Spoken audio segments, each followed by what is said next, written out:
بسم اللہ الرحمن الرحیم۔ السلام علیکم۔ کہانی سنانے والے کہتے ہیں کہ میں جرمنی کے شہر بون کی ایک یونیورسٹی میں 70 کی دہائی میں تعلیم حاصل کر رہا تھا۔ اس دوران میرے اپارٹمنٹ کی عمارت میں ایک مصور رہتا تھا۔ اس مصور کی عادتیں کافی عجیب تھیں اور جیسا کہ میں سمجھتا ہوں ہر فنکار میں تھوڑا سا جنون پایا جاتا ہے، لیکن اس شخص کا جنون کچھ زیادہ ہی تھا۔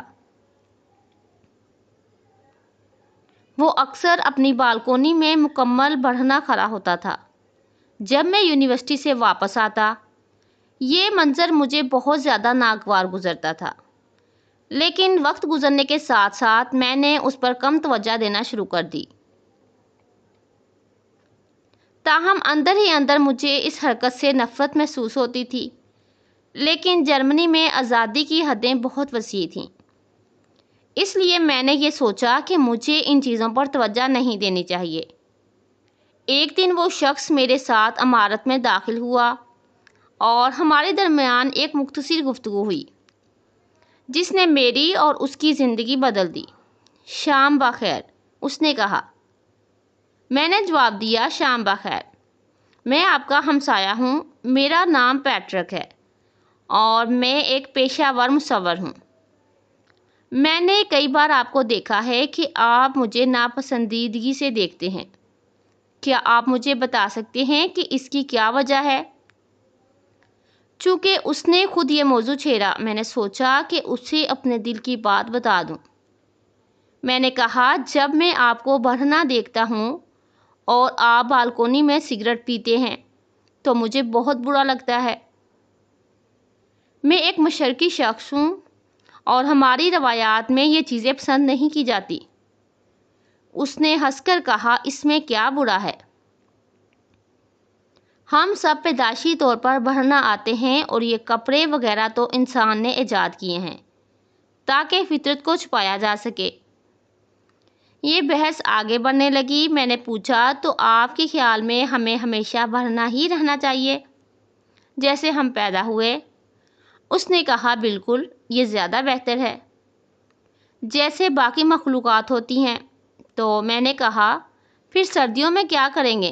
کیا آپ بغیر کپڑوں کے رہیں گے اور سردی میں مر جائیں گے؟ اس نے جواب دیا، نہیں، بالکل نہیں۔ پھر میں نے پوچھا، اور گرمیوں میں کیا آپ بغیر کپڑوں کے رہیں گے اور دھوپ میں جل جائیں گے؟ اس نے کہا، نہیں، ایسا بھی نہیں ہے۔ میں نے کہا، تو پھر آپ باقی مخلوقات کی طرح نہیں بن سکتے۔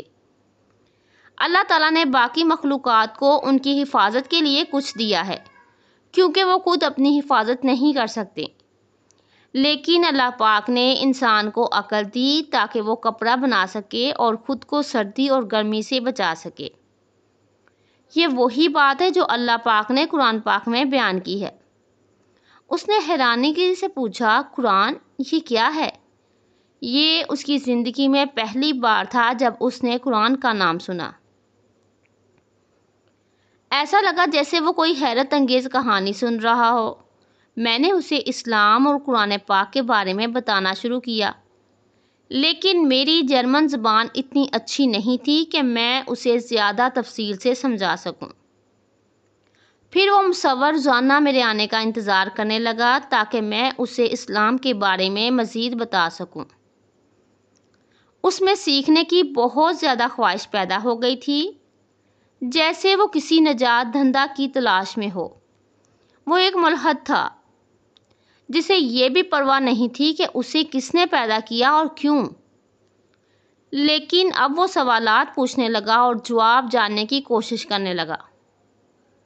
میں نے اس کے لیے جرمن زبان سیکھی تاکہ میں اسے بہتر طریقے سے اسلام کا پیغام پہنچا سکوں۔ پھر میں نے عقیدہ، توحید، فقہ اور حدیث کا مطالعہ کیا تاکہ میں اس کے سوالات کے جوابات دے سکوں۔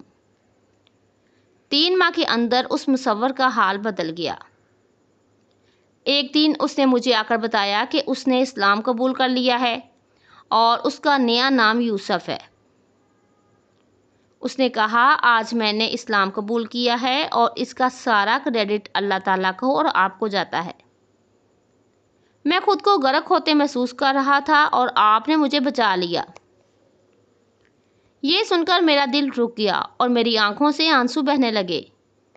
مجھے رسول اللہ صلی اللہ علیہ وآلہ وسلم کی یہ حدیث یاد آئی، اللہ کی قسم اگر اللہ تمہارے ذریعے ایک شخص کو ہدایت دے دے تو یہ تمہارے لیے سرخ اونٹوں سے بہتر ہے۔ اس ایک لمحے نے میری زندگی اور اس مصور کی زندگی بدل دی۔